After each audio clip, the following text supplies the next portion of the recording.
Hello. कैसे हो सभी बच्चों? सभी अच्छे हो? चलो, छुट्टियों को मजे ले रहे हो? ठीक है। तो देखिए, अब तक हम जो कक्षा 8 है उसका जो पहला पाठ है सुभाषितानी, हम उसके बारे में बात कर रहे हैं। और हमने अब तक 4 श्लोक कर लिए हैं। आज हम जो श्लोक है वो 5वां श्लोक करेंगे। तो उसको स्टार्ट करने से पहले मैं सभी बच्चों को कहना चाहूँगा कि मैं जिस जिस जो कक्षा है या क्लास है उसके बारे में अगर पढ़ाता हूँ तो आपको पढ़ना ही है, और साथ में आपको थोड़ा ये भी ध्यान रखना है कि किस क्लास की पढ़ाई हो रही है, ताकि आप अपने आसपास के जो बच्चे हैं उनको बताओ कि सर अभी इस क्लास के बारे में बता रहे हैं।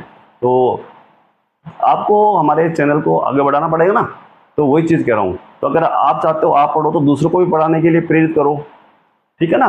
तो ये चीज़ करनी है, उनको बताना है कि सर पढ़ा रहे हैं और आपको ये पढ़ना है। आपको जिस क्लास का बच्चा है उसको बताओ कि अभी सर ये चीज़ करवा रहे हैं, ठीक है ना। तो चलो हम बात करते हैं 5 श्लोक की।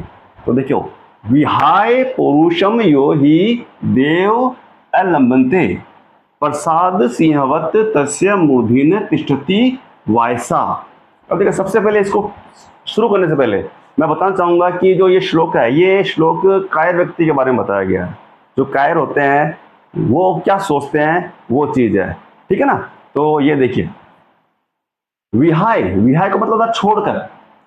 पौरुष, पौरुष का मतलब था मेहनत को, यानी मेहनत को छोड़कर। यो ही, यो ही मतलब जो व्यक्ति, यानी जो व्यक्ति मेहनत को छोड़कर, देवम, देवम का मतलब होता है भाग्य के, भाग्य के अलंबते सहारे रहते हैं, ठीक है ना। यानी कि ये कह रहा है कि जो व्यक्ति मेहनत को छोड़कर भाग्य के सहारा लेते हैं या भाग्य के सहारे बैठे रहते हैं, वो क्या होता है? प्रसाद सिंहवत। उनके साथ में क्या होता है? वो प्रसाद, प्रसाद का मतलब है महल, एक बड़ा महल होता है, उसके ऊपर किसी भी चीज की मूर्ति बनी होती है। तो इसमें क्या यहाँ पर लिखा हुआ सिंहवत, यानी शेर की मूर्ति के समान। सिंहवत मतलब शेर की मूर्ति के समान, यानी कि प्रसाद महल के ऊपर जो शेर की मूर्ति होती है उसके समान। तस्य, उसके, मूर्धिन, मूर्धिन के मतलब होता है ऊपर, ऊपर तिष्ठति बैठे रहते हैं। तिष्ठति मतलब बैठना, बैठे रहते हैं। वायसा, वायसा मतलब कौवे, यानी कि वह व्यक्ति होता है ना, तो उसके ऊपर क्या था? वह है एक जो महल होता है, महल के ऊपर शेर की जो मूर्ति होती है उसके समान होता है, और उसके ऊपर हमेशा कौन बैठे रहते हैं? कौवे बैठे रहते हैं। यानी कहने का मतलब यह है कि कोई भी व्यक्ति है जो क्या करता है? मेहनत को छोड़कर, मेहनत को छोड़कर भाग्य का सहारा लेता है। वो सोचता है भाग्य में होगा तो आप पास हो जाएंगे, और नहीं तो नहीं, कोई बात नहीं, ऐसा सोचते हैं ना। तो ऐसे कायर पुरुष होते हैं।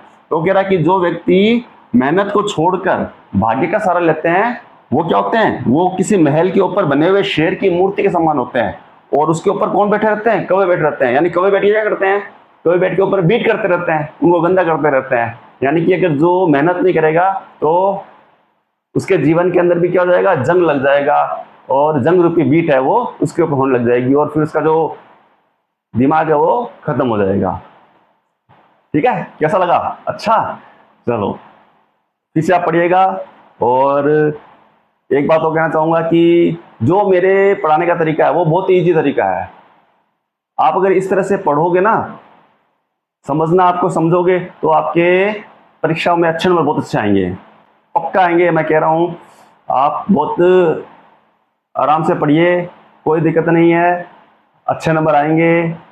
और वीडियो को देखते रहें। लास्ट में फिर से कहूंगा कि चैनल को सब्सक्राइब करो और वीडियो को शेयर करो और लाइक करो।